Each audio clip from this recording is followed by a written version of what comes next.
I'm Mary Elise Okenfoos, the first Vice President of the Foundation for Restoration, on the Board of Directors there, and I'm pleased to introduce Doug Harding, our last speaker of the day. Doug Harding has been a National Park Service ranger at the Gateway Arch since 1989. He also had previously served there as a seasonal ranger and as a National Parks Association ranger. And as a Park Service ranger, Doug currently spends half of his time handling the day-by-day operations at the Arch Museum and Visitor Center, and the other half of his time he conducts research and conducts special historic events hosted by the Arch and the Old Courthouse. They include a 1780 Battle of St. Louis, the Memorial Day Living History Program, the 12th Afternoon King's Ball, and the 200th anniversary of the War of 1812. Mr. Harding is also an instructor at the National Park Service Historic Weapons School. He's also an accomplished reenactor covering the colonial period to the Civil War, and is quite accomplished in tailoring his own costumes. In fact, his Spanish period military uniforms are featured right now in the American Revolutionary War in the West exhibit currently in St. Charles. Please welcome Doug Harding, who will present Down the Rabbit Hole of African Americans. Well, thank you very much for inviting me. I am with the federal government, and yes, I'm here to help you. No, not really. Actually, today's my day off. So, I got involved with St. Genevieve shortly after. Really, I'd been down to St. Genevieve and known about it for many years, but other things were occupying my time. But after the National Park Service acquired the J.B. Valley House and the Bouvet Emerald House, they were sending park rangers from St. Louis down to do programs. And so I was lucky enough to be chosen to be sent down several times, and would work at the Bouvet Emerald House and tell the story of the Amros that lived there and Pélagie. And so that really sparked my interest in what was going on down in St. Genevieve. And I'd already done a lot of research on St. Louis and its founding and its early history. One of the programs I do is on the British attack on St. Louis on the 26th of May of 1780. So very people realize that the Gateway Arch grounds is actually a Revolutionary War battlefield. And so at least once a year I get to tell that story. So it really sparked my interest in what I've been doing for the last several years is collecting stories about people in chronology and putting them in alphabetical order. So anytime I found something that I read from a newspaper or another document, I could put that in their file on my computer. And so I was online, found the marriage records for St. Genevieve. And these were the from the Catholic Church. And so I've been going through there and collecting people and putting them in the right files. And one record caught my eye, and it was between Clement and Constance. And they were married in 1864, and they were married by permission of their owners. They were both slaves. And it was the only one of a slave couple being married in that list that I had. Well, thanks to Bob Mueller, he gave me another list. I didn't realize that there was actually two separate lists. And so this is what got me going down the rabbit hole. And so some of my research came up, and I was finding a lot more stories. So in the government, there's a common saying. If it's not written down, it never happened. So, if you're not written down, did you ever exist? Well, of course. We have all kinds of documents.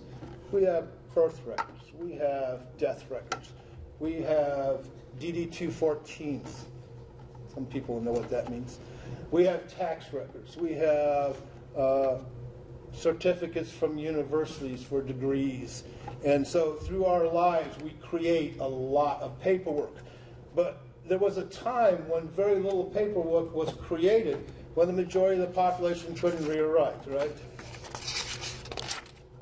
So we know about Pélagie-Amoureau thanks to Don Strand and the research from Donna Jean Rauch and Jim Baker. And Don Strand actually created a website telling Pélagie's story. And this was one of the first stories I learned coming down working at the Bouvet-Amoureau house. So I'm not going to go into that. So one of the first records that I went to was the Spanish records through the Cuba archives that actually moved to Seville, Spain. And historians have been going through these Spanish records and some translating them and send them back to us. And so there's a lot of sources out there. But one record I found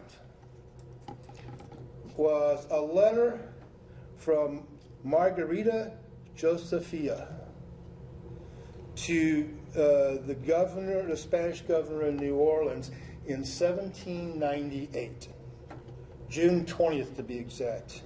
And the letter says, it's an appeal of a resident of St. Genevieve who writes that she is a slave, even though she is the daughter of a white and an Indian.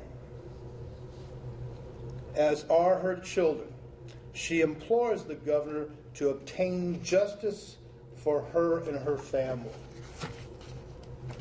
And so now we have a name on a document. I haven't been able to find any more documentation to see if she actually got justice, but it may still show up. Another document that I ran across, 1777, and this is a disposition. This one says, and on the said day and year there appeared as above the Negro named Papillon, belonging to Madame the widow Abisham, who having declared to us that he was around 50 years old and professed the apostolic and Roman Catholic religion, we questioned him as follows. He was a witness in a case against the priest in St. Genevieve for tearing down the wooden fence around the church and using it for firewood. And so these were some of the documents. But now we have Papillon, who was owned by the widow Abisham. Another good source that I ran across was the Spanish Regina Missouri. It's a 2-volume set written by Louis Holt. It's basically translations of French documents, and it's full of little interesting tidbits. And out of those came the 1791 and the 1803 census for not only St. Genevieve but St. Louis. And so in those we find some interesting things. 1791, we find that Anton Abisham, among having 3 men in the household and 2 women, also had a mulatto slave, male, and 3 male Negro slaves and 1 female Negro slave in that census. He also produced that year 100 bushels of wheat and 200 bushels of corn. 1791, we find Louis Bolduc, who owns 1 male mulatto slave and 14 Negro slaves and 6 Negro women slaves on that census. He produced 1,400 bushels of wheat, 3,000 bushels of corn, 1,500 pounds of tobacco, 300 bushels of salt, and 30,000 pounds of lead in that 1 year on that census. 1803, we find Anton Abishan again. 1 male mulatto slave, 3 male Negro slaves, 1 female Negro slaves, still only produced 100 bushels of wheat and 200 bushels of corn.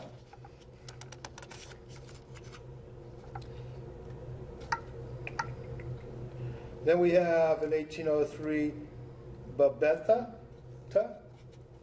who was African American.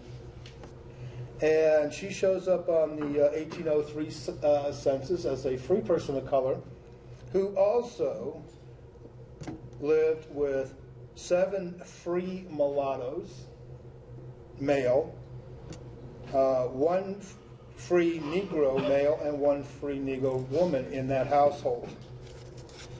They produced 10,000 pounds of lead in that year. So we now get a name associated with a free person of color living in St. Genevieve in 1803, just from the official records. But we didn't get a last name. We just got that one name. So continue on with the census.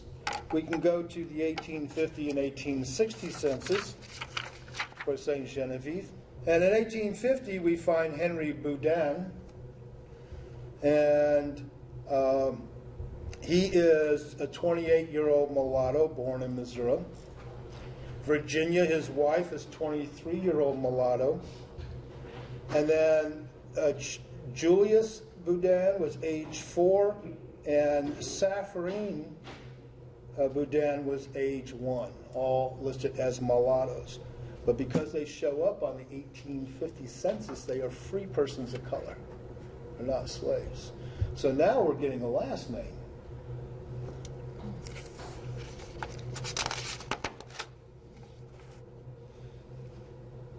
So also with the census,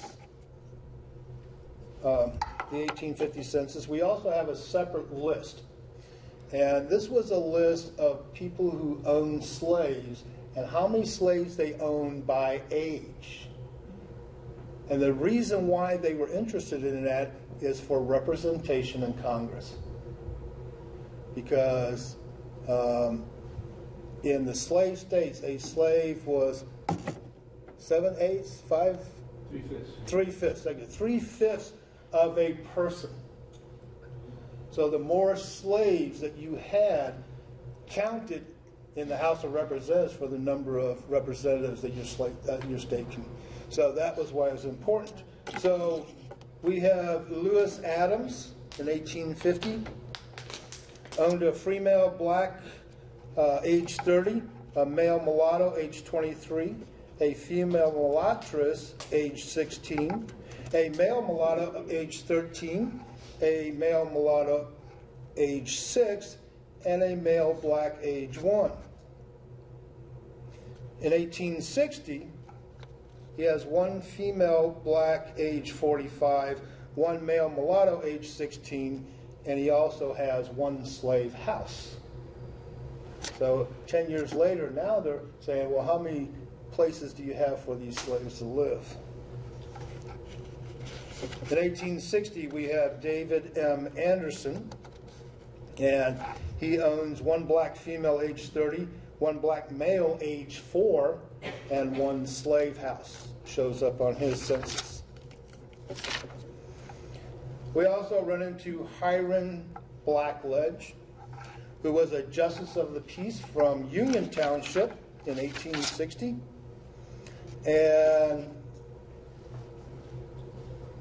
And in one of his biographies that was The History of Southeast Missouri, published in 1888, it says, the colonel had accomplished considerable property, several thousand acres of land, and 120 slaves. He represented St. Genevieve County in the legislature and was a delegate to the National Convention of 1844. He died in 1855, honored and respected by all that knew him. So in 1850, he was listed as having 5 slaves. In 1860,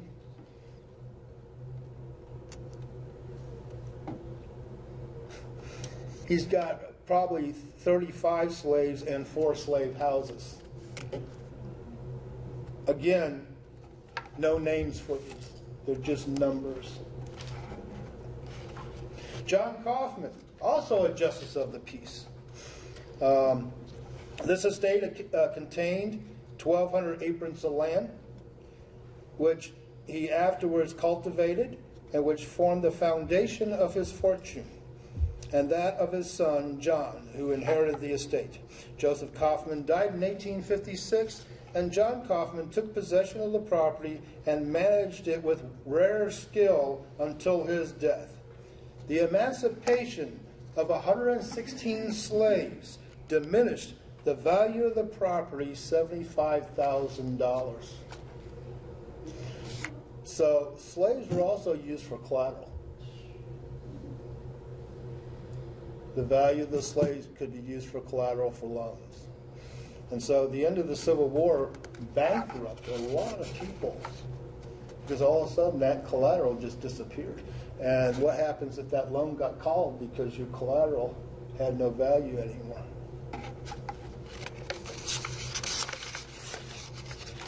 So his list of slaves in 1860, or about 2 pages long, it said he had 85 slaves and 14 slave houses.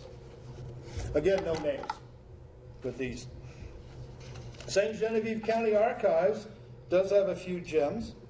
We have the appraisal and inventory of property for John Burke, deceased, blacksmith of the District of St. Genevieve, April 6, 1812. And listed in his inventory was one Negro girl named Harriet, age 14 years old, valued at $300. A Negro boy named Thomas, age 14 years old, valued at $300. And a Negro boy named Jack, age 8 years old, valued at $200.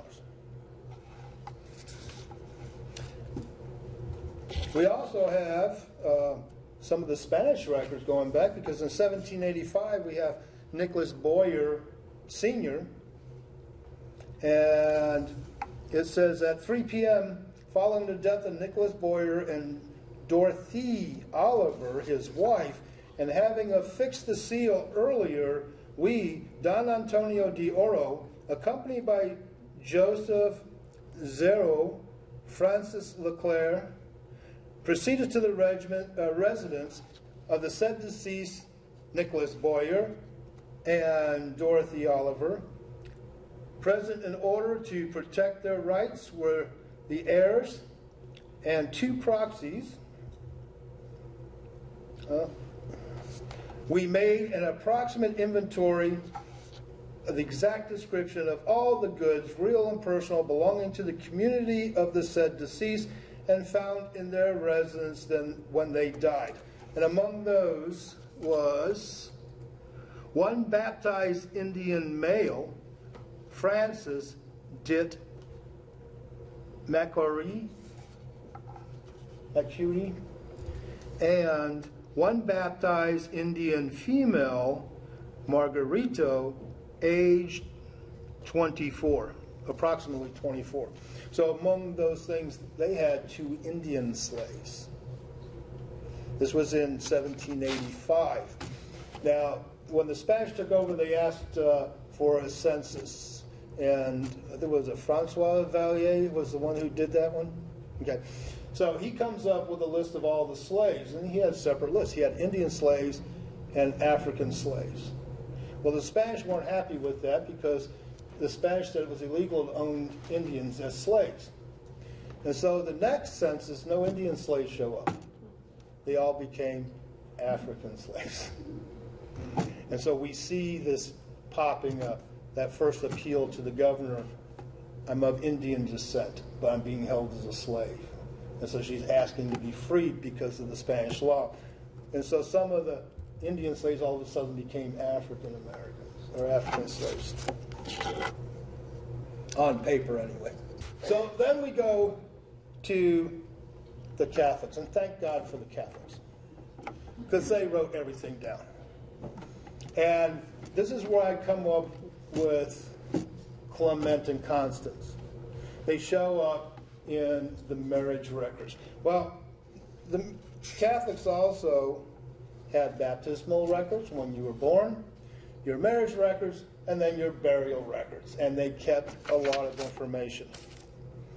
We find in 1821, 14th of February, married Louis Mall to Marie Ann Burke, married by Father Pratt. The groom, a free person whose mother was Marie Mall. I'm sorry, this was Louis Mall, was the groom. And she was a mulattress. The bride, Marie Ann Burke, widow of Pierre Major, and her mother was Shell, and father was Jean Burke. So you're getting a lot of information sometimes from these marriage records. Now you have parents' names and stuff like that. 1830, we find Pierre and Francis, married by Father Daman. The groom, a mulatto slave owned by Therese Aubuchon, Vavie of Jean-Baptiste Bouvet. So Therese Aubuchon was the widow of Jean-Baptiste Bouvet. The bride was a mulattress owned by Louis Leclerc. Another marriage in 1850, January 1st. Joseph Adams married Mary Jackson, married by Father St. Croix. How do you pronounce C-Y-R? Sincere. Sincere. Okay, thank you. He's a colored man owned by William Adams. She is a free girl of color. 1862, Paul and Pélagie, married by Father Hendrick. The groom, a colored man owned by Francis Rosier, and the bride, a colored woman owned by Charles Bish. So we're getting owners of these slaves as well. 1864, Amable Amoreau married Odile. The groom was a free man of color, and the bride was a colored woman owned by Jean Bogie. 1866, we have Edmund Morrison married Clara Beddoe. They were both free people of color by that time because slavery had ended. And so these are the records we're finding in that separate list of the Catholic Church marriage records. Now, is the original list separate, or is that just... I was thinking that. I hadn't seen the original record, so I wasn't sure. So what we find, it was the bias of the historians that were transcribing this information, because the copies I have are all typed out. So someone went through the handwritten records and transcribed all that information. And so the first ones, evidently, Constance and Clement caught their eye, so they decided to add that in there, because it was the only African Americans that were in that list. And that's what started me down that rabbit hole. So we also have baptismal records. 1771, Elizabeth, a female Negro slave, owned by Anton Aubuchon. The mother, Madeline, Negress owned by Anton Aubuchon, and the father, Louis, a Negro owned by Anton Aubuchon. Confirmed baptism performed, but not recorded. So this one we have both the mother and the father. Most of these, what I found, were the fathers aren't mentioned in the baptismal records, in the Catholic lists. So in 1778, we have Benotti, a free female mulattress, and her mother was Elizabeth, a free mulatto. And then the note was, father claims to marry children's mother Elizabeth, but doesn't name the father. 1778, May 25th, again, Nicholas Bosch. Oh, I went too far. 1778, 25th of May, Angelique Bosch, a female, 3 months old.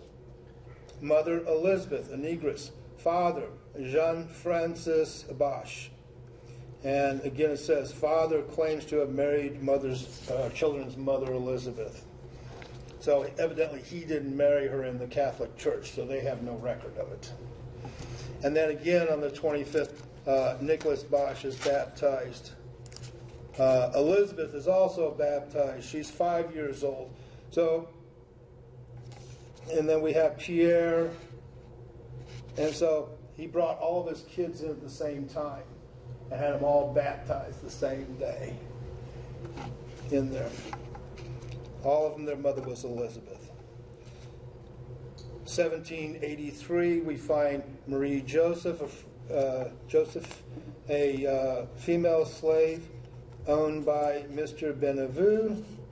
Mother was Angelique, a black woman owned by Anton Bivou. God, I got to learn some French. And father was Jacques, a black man owned by the same Benevue.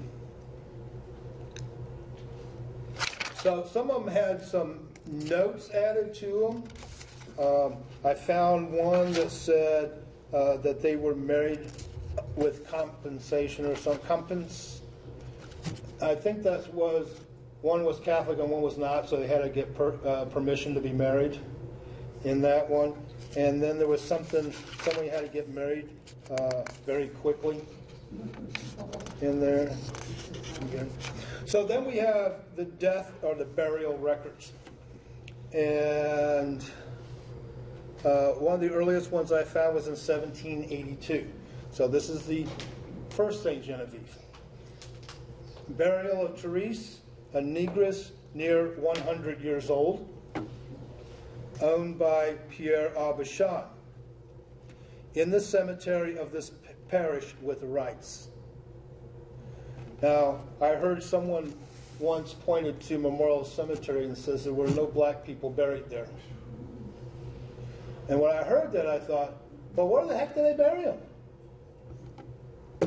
They were Catholics. They were buried in the Catholic cemetery with everybody else. There was no separate Catholic cemetery for African Americans back then. They were all Catholics. And so, even in a memorial cemetery, they're there. They may not be marked, but they're there. In 1782, we find the burial of Bigas, a Negro slave, 60 years old, owned by Jean-Baptiste Vallier, in the cemetery of the parish. 1791, Joseph, a Negro, 60 years old, owned by Louis Bolduc, buried by Father St. Pierre. 1795, Francis Xavier, a Negro, 60 years old, buried by Father St. Pierre, owned by Etienne Bolduc. 1841, Angelique, a free negress, 112 years old. 1850, Adelaide, a free negress. Oh yeah, here we go. Burial of Anton, 1865, 1st of February. A Negro, 122 years old. What the note said. It was put there by a Catholic priest. They don't lie.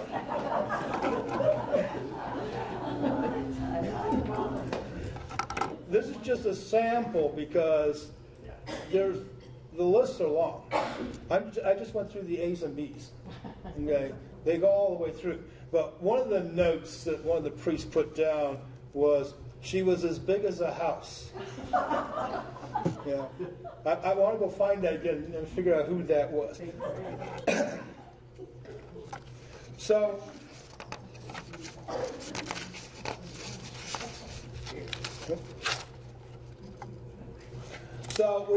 we have the church records there, and then we have the 1870 census. This would be the first census. Don't worry about that. That's just for illustration. It's not actually. So the 1870 census was the first ones that African Americans would all show up on. Prior to that, the 1860 census, the 1850 census, African Americans, only free persons of color, were shown up on that. Slaves were just numbers. But the 1870 census will have more African Americans now shown up because everybody now is considered free. So we have Richard Woods, 56-year-old male, black, an engineer, born in Maryland. His wife Mary, 55 years old, black, housekeeper, born in Missouri. Daughter Jane, 23 years old, black, born in Missouri. And Edward, 7 years old, born in Missouri. So Richard Woods was a person of color, but he was an engineer from Maryland. Shows up on the 1870 census. So the other thing we have are the free blacks list. Thank you to Bob Mueller who provided this to me. And this was a field school project. So students from Southeast Missouri State that come up once a year and they do archaeology and research and interpretation. They do it here. They've been doing some research projects, and they came up with a list of free blacks from St. Genevieve.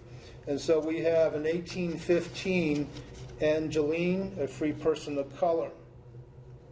Height, 59.5 inches, weight 100 pounds. Born in 1815.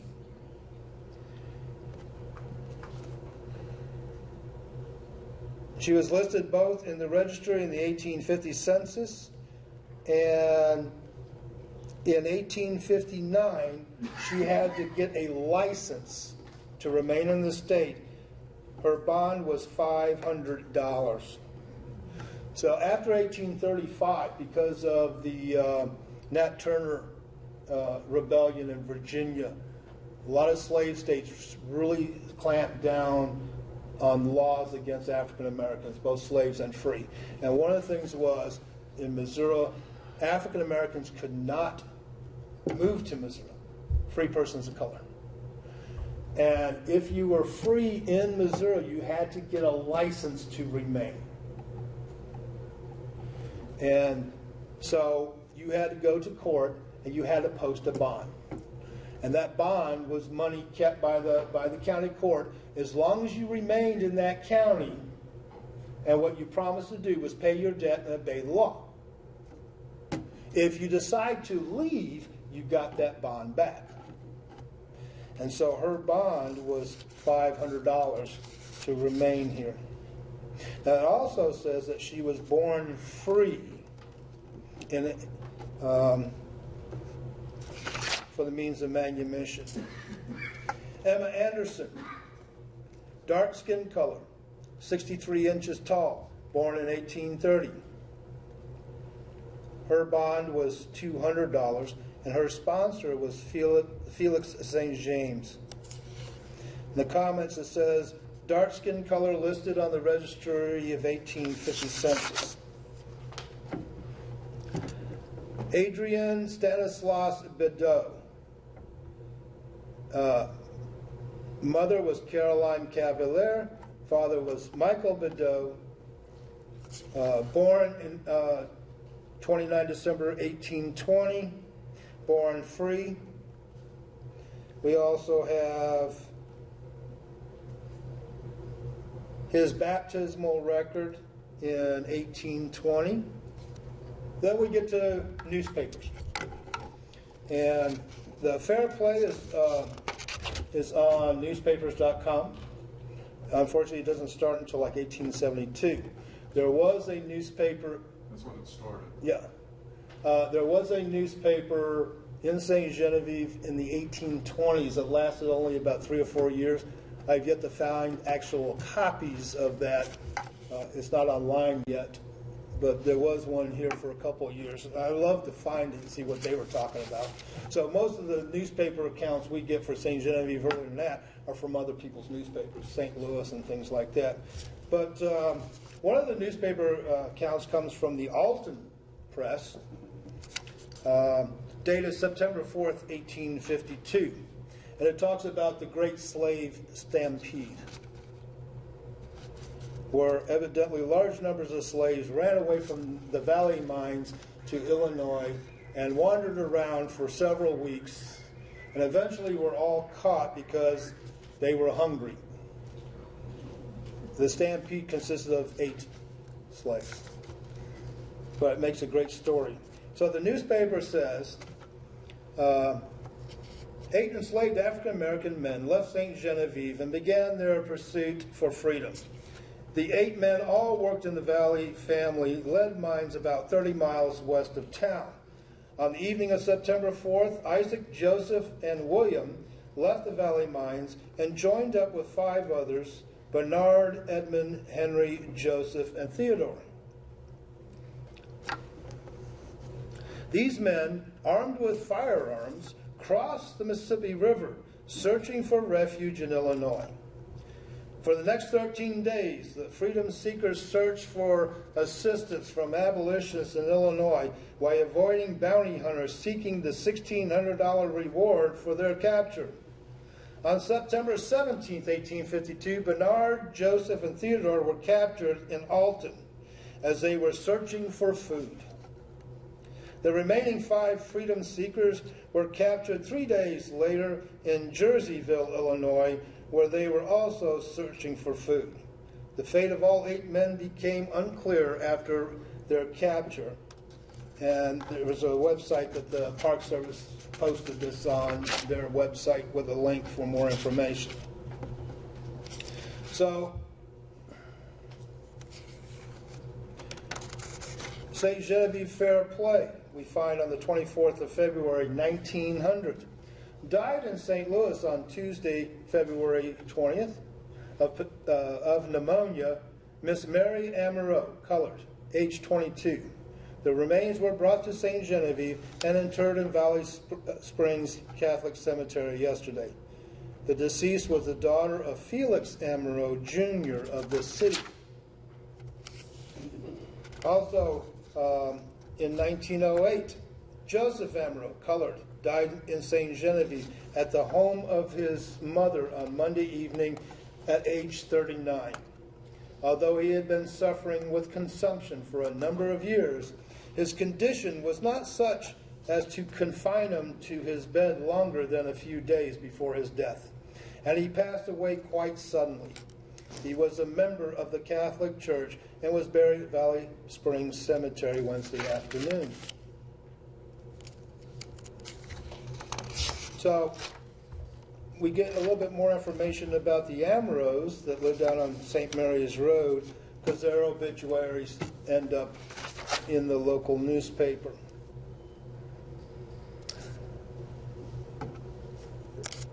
We also see on October 19th of 1876, that was our centennial year.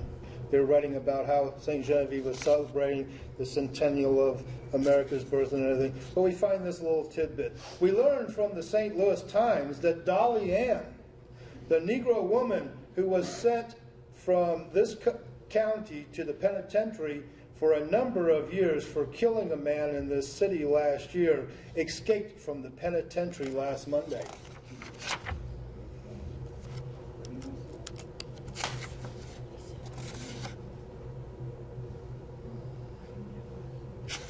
Oh, and then we find August 9th, 1877.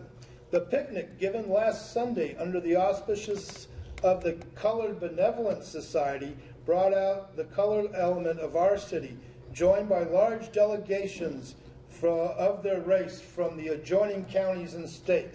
A very able speaker address was delivered by Charlton H. Tandy, Esquire, which meant he was a lawyer, colored, of St. Louis, upon the life of Toussaint Louverture, the black hero of San Domingo.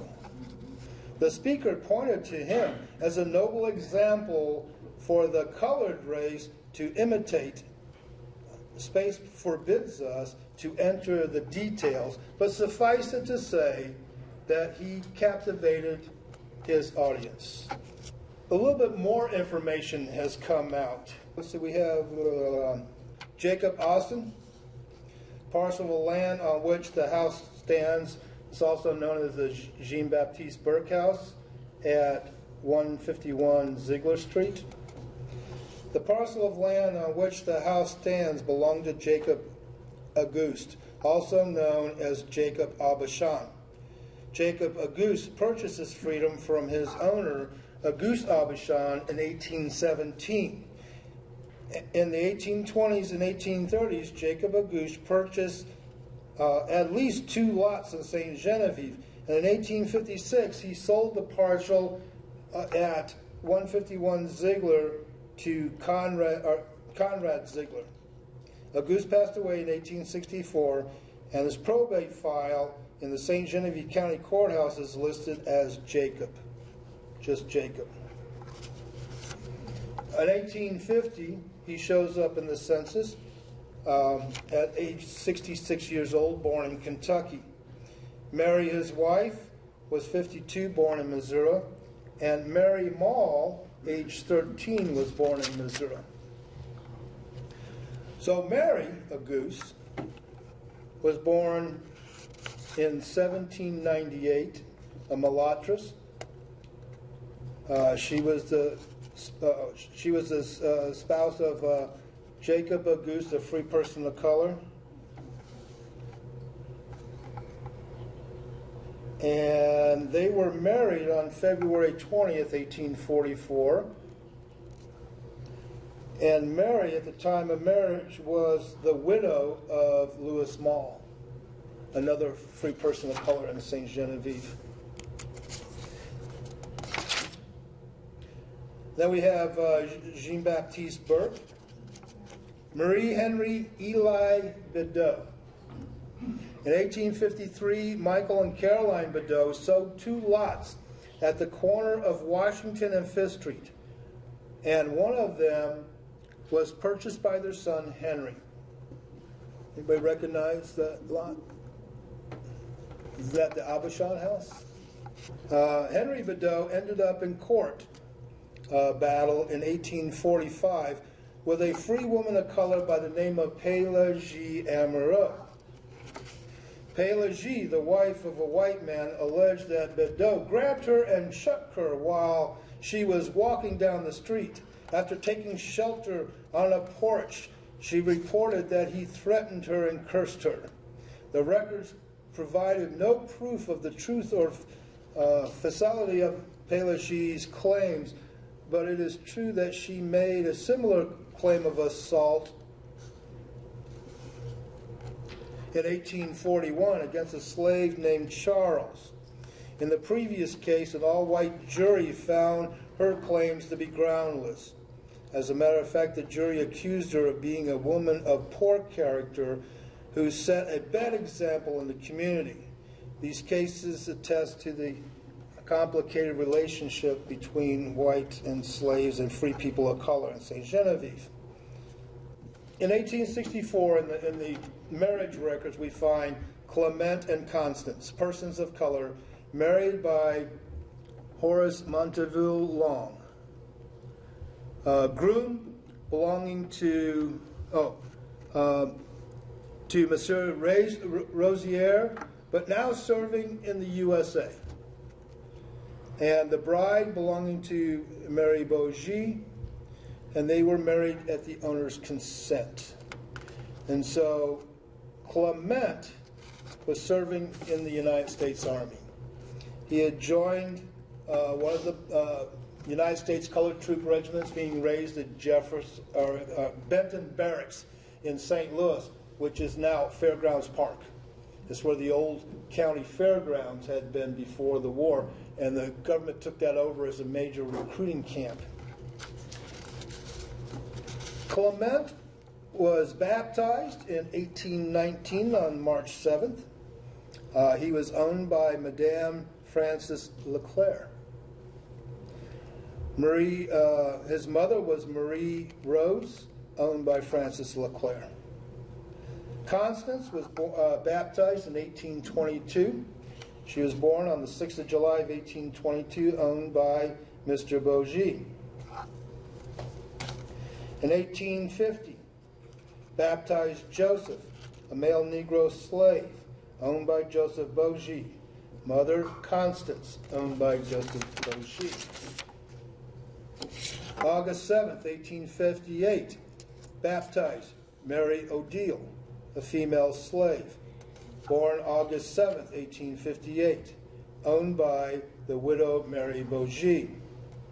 Constance, the mother, was also owned by Mary Bogie. Father, Clement, a colored man owned by Francis Rozier.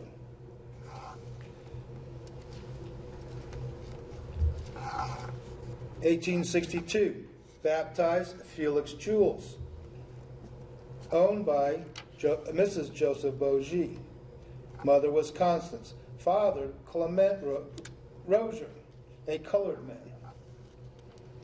And then 1864, Clement and Constance get married.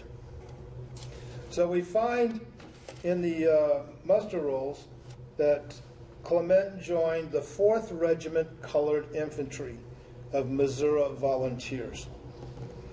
This would later be converted when they went into federal service, 68th Regiment United States Colored Troops, Company C. He was a private. He was age 44. He had black eyes. He was 5'6" with black hair. Complexion copper. He was born in St. Genevieve. His occupation was labor. He enlisted on the 30th of March of 1864. He would be discharged the 19th of January of 1866. The 4th Regiment Missouri Volunteer Colored Infantry was organized in St. Louis on March 11th, 1864. They were attached to the district of Memphis. So they went to Fort Pickering in the defenses of Memphis. From there, they were in West Tennessee. And they end up in the District of West Florida in June of 65. So they were part of, the defenses of Memphis. In February 65, they were part of the Smith's expedition to Tupelo, Mississippi. They were near Harrison, Mississippi, outside of Tupelo. In February 65, they were ordered to New Orleans and thence to Florida. On April 9th of 1865, they participated in the siege of Fort Blakely, Alabama. Fort Blakely is right across the bay from Mobile, Alabama, and it was the Confederate defenses. On the 9th of April, 1865, the Federals assaulted the fort. The Confederate line collapsed, and they captured the fort. Among the prisoners of war was what was left of the Missouri Confederate Brigade. And Confederates from St. Genevieve who had been serving there were among the prisoners, as well as St. Louis. And so Clement, in the Union Army, was part of the forces that captured Fort Blakely that was defended by Missourians in the Confederate Army. The other interesting thing was what else was happening on the 9th of April of 1865. at Appomattox Courthouse. Lee was surrendering to Grant the very same day. So in 1870, we find Clement Leclerc. You know, when I was first trying to find Clement, I did a search. I put on the computer for all the United States colored troops you could search. I searched for Clement St. Genevieve, and a bunch of Clements came up. Only one was from St. Genevieve, and I was looking for Rozier because he was owned by Rozier when he went into the service. But he took the name Leclerc from his original owner when he went into the service. And his service records is the first time we see him using Leclerc as his name. And so in 1870, Clement shows up as Clement Leclerc, a laborer, 52 years old. Constance, 44, housekeeper. We have Joseph, 19, born in Missouri. Odile, 12 years old. Felix, 8 years old. And then all of their children were born before the end of slavery. So we also find, searching through the USAT records, I did find Rozier. Joseph Rozier joined the 56th Regiment United States Colored Troops as a private. He was 20 years old. He was 5 foot 8.5 inches, brown complexion, black eyes, black hair, born in St. Genevieve. He was mustered out of service on the 15th of September, 1866. And his owner was Joseph Rozier. Now, at the time that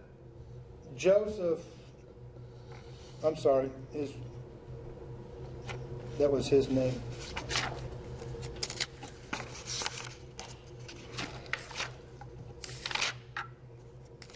So he applies for, I think he applies for a pension afterwards on his service. So more searching through the USCT records to see if other members from St. Genevieve had served in the Union Army in the regiments.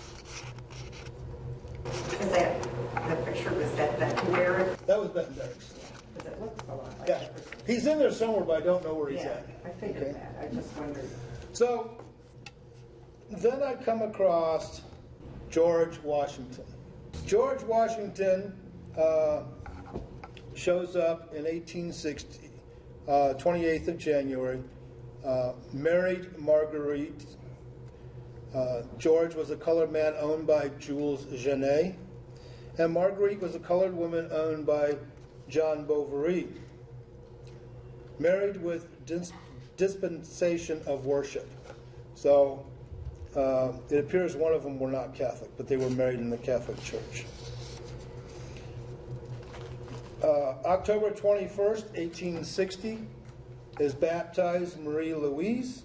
Mother is Marguerite, owned by Bartholomew Vallier. And father, George Washington, owned by Jules Genet.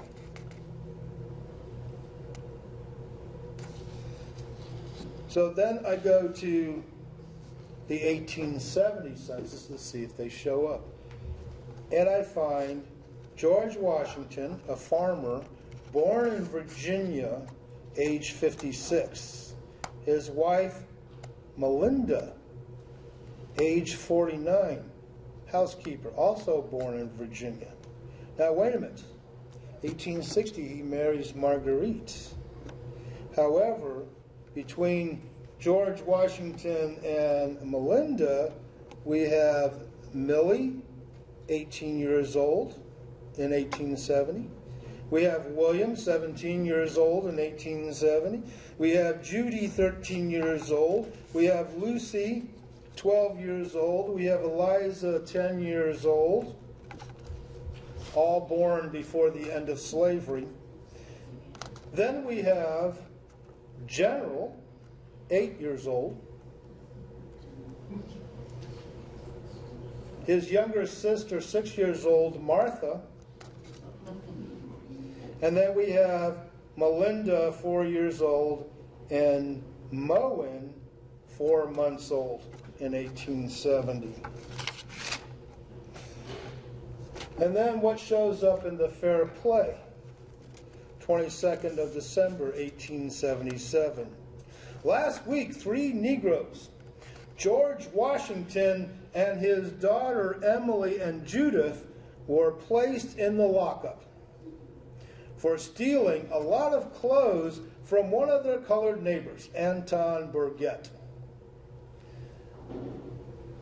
The stealing was done sometime last month. A week or two ago, Burgett learned that the Washington family had the clothes, and on Friday last week had George Washington arrested and put in jail. The old man Washington told Mr. Wilson, our sheriff, that he knew nothing of the stealing, but his daughters did.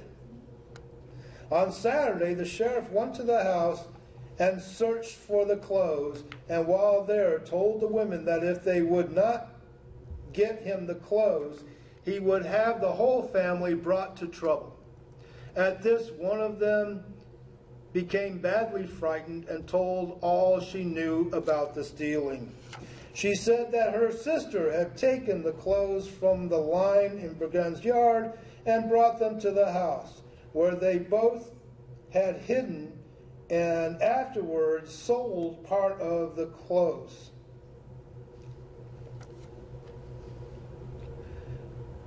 She then gave Mr. Wilson all of the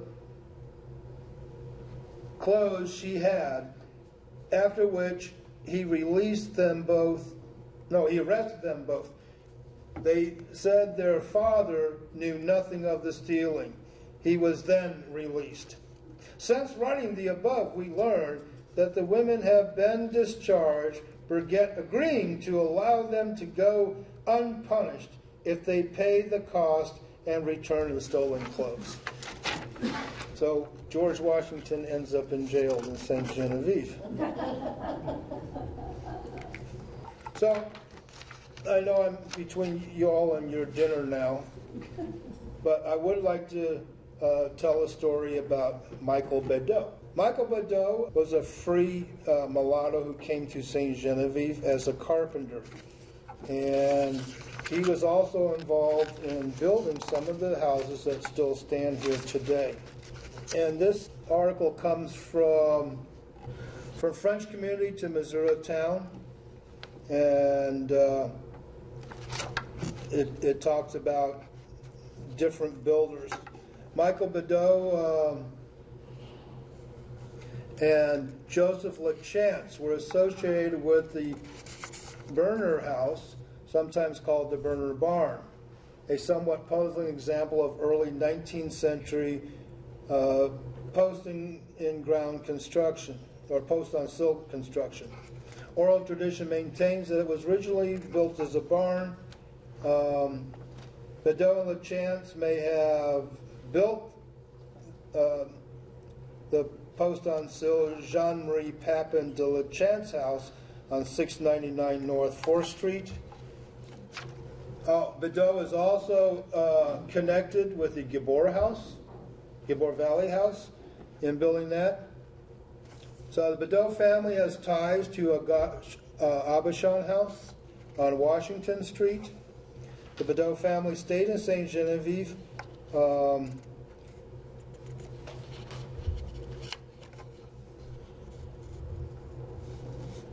This is not the article I was thinking of. So there was a research paper done on carpenters at St. Genevieve, and a whole section was done about Michael Bedeau. Michael Bedeau supposedly originally came from San Domingo in the French holdings. He came to St. Genevieve after the revolt there, and there is speculation on whether he was of African descent or not, but his wife was. And so his children were also of African descent. but he was a free person, sometimes considered a free person of color, sometimes not in the histories. He also owned a number of slaves. And the article kind of brought out, wonder what his wife thought about him owning, slaves. One of the slaves he purchased, and after a few years he set him free. And one of the reasons that persons of African descent may have owned slaves, because under Missouri law, first, free African Americans could not come to Missouri. It was against the law for them. Those who became free in Missouri then had to post a bond in the county courts. We have one that was $600. When Dred and Harriet Scott finally got their freedom, their bonds were $1,000 each. And so what we find is someone earns his freedom or works and buys his freedom. Now he's got to post bond to remain, or he has to leave the state. So he's got more money involved in that. Now he saves up his money, he buys his wife's freedom, or he buys his children's freedom. Well, if he doesn't have the money to pay that bond, it's cheaper to own them on paper than to set them free. And so what we find in the history is family members legally owning their children or their spouses because they couldn't afford to post a bond. If they didn't post a bond, they would have to leave. And so to keep the family together on paper, many instances we find persons of African descent actually owning their own relatives or their own family because that was the cheaper way to go until the end of slavery. So I've rambled long enough on this. There's a lot more research to do, and this was just a sample of some of the things that I found in St. Genevieve. So yes, I am with the federal government. I'm here to help you. What are your questions? Yes? So this is not a question, but a comment. The Recorder of Deeds office here is also loaded with information in the form of wills. Yes. And wills are some of the legal documents where you find references and stuff like that. I haven't, and that's another list to go. That's another rabbit hole to go down. And when I do have more time, I'm not commuting back to St. Louis 5 days a week. I plan on going down there, and there's several things I want to look at. I want to look at manumission records for St. Genevieve, and I want to look at some of the wills, and also the residency license, where persons of African descent had to go to the county courthouse and post their bonds, because those documents are also on file somewhere. So I'd like to see those, and that would give me more information about the person that we're here, and then piece them all together and see what matches and things like that. Is there any way at all to know how large the slave population grew in St. Genevieve? I would imagine that's probably difficult. But some general terms. I mean, if you go through the 1850 slave record, that gives you a number of slaves who would have lived in St. Genevieve County. But then that doesn't count free persons of color, because they would have been considered on another list, right? So I've seen various different numbers. I don't think anybody's actually tried to nail it down. Have you seen anything? The period 1805 to 1870 is difficult in terms of numbers. It just wasn't on the census. Because of all them damn Virginians with their Boston lawyers came over after 1805. Yeah. But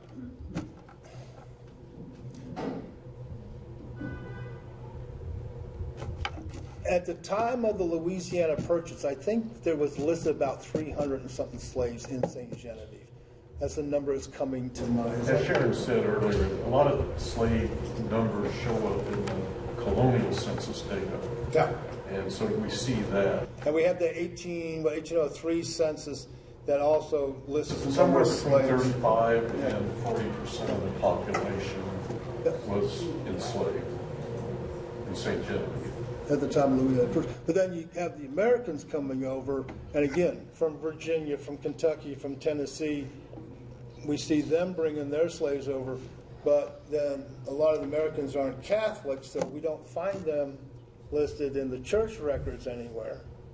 But we do find them in the 1850 and the 1860 slave numerations for counting for representation. So we can get a number, but again, we don't have names, until we start looking more. So I haven't got to the bottom of this rabbit hole yet.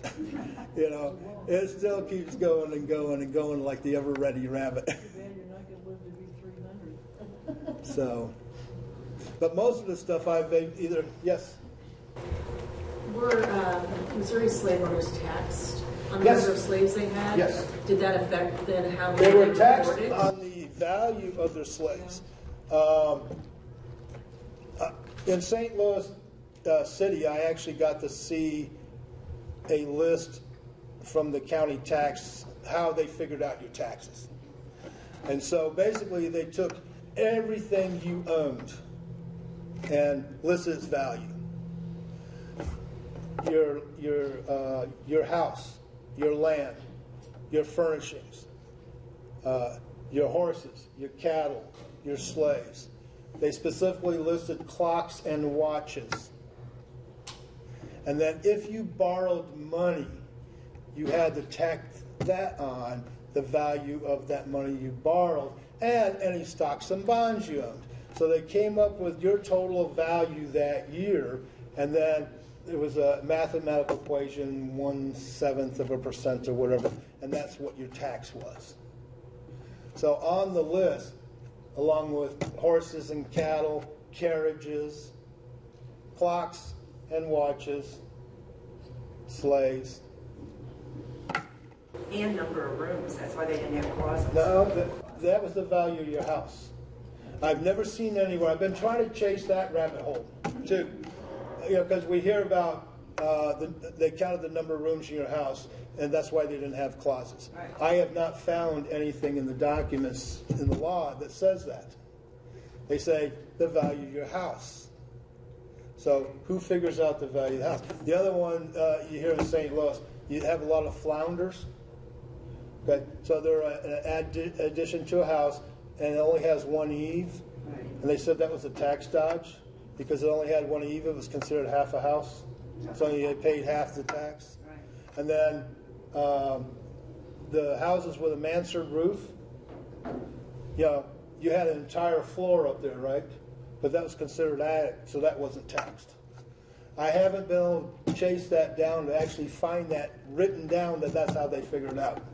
Every 10 years, there would be a compilation up through, I think, at least the 1850, first 55, that summarized tax law for the state of Missouri. And it would lay out exactly what was taxed. In the house, They didn't tax houses. no, the value of the house was listed on the enumeration when you went to pay your tax. On the census enumeration, I'm talking state tax law. Because I was looking at the 1850 tax records that St. Louis City had in there. St. Louis City might have done it. And It's not a I mean, it was state. a printed form. And it actually listed all these things. The value of your house, the value of the improvements on your property, plus the number of acreage of your land. And everything. So that all those values were added up, and that's how you paid your taxes. So yes, they did pay taxes on the value of their slaves. So how did they determine, or who determined the accuracy of some of these reported personal property? That would be up to the tax collector. So much property was distributed. Now, under Missouri law, the tax collector's salary was a percentage of the taxes he collected. If you didn't pay your taxes by the 17th of December, this is under 1850 law, the tax collector turned over a list to the sheriff of those who were delinquent. The sheriff then went and he visited these people to demand their taxes. His salary then was based on the percentage of that was collected. If you did not pay your taxes, he would seize property. Furnishings, livestock, slaves, whatever he can get his hands on.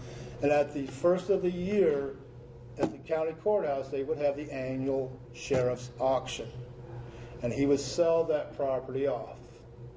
And so then his pay for that came out of a percentage of the money raised on the auction.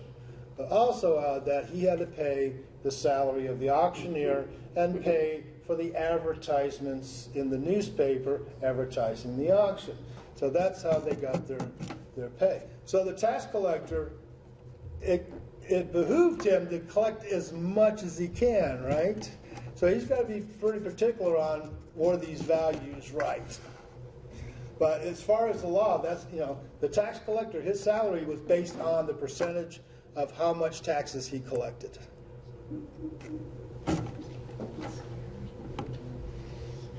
Anything else? Well, thank you for your time. First, I'd like to thank all the speakers that spoke today, put in all the research to do that, so let's give them a final hand. It takes quite a few people to put this on. I'd like to thank some people for put on last night's reception: Mary Elise Oakenfoos, Ellie Douglas, Lily Carr, Mickey and Jack Ketting, and Skip Weiler. And today, the ladies that took care of the luncheon and the breaks and all of that: Janet Leonard, Susie Johnson, Mary Niehoff, Jan Frick, and Sarah Menard. So give them a hand also. It's always interesting when we have these conferences. I always learn something new, which is good. And so if you know of people that have topics that are that we could present here, give me a shout. Next year, the conference will probably be around the same time. I'm hoping to reserve the room so we know exactly what that date is, but usually about the middle of September. And so we appreciate that you came this year. I got to say, I mean, one of the joys is meeting other historians and people that are interested in history, and some of you we only get to see and talk with once a year, and so it's kind of a get back with friends time. So I appreciate that. I hope you'll have safe journeys home. Come back and see us next year. And one last thing, as you walk out the door, take your badge off and put it in the box. If not, a buzzer will go off when you walk out, a drone will come over, or a pigeon. I think we got a trained pigeon this year. So again, thank you very much. Come back and see us again.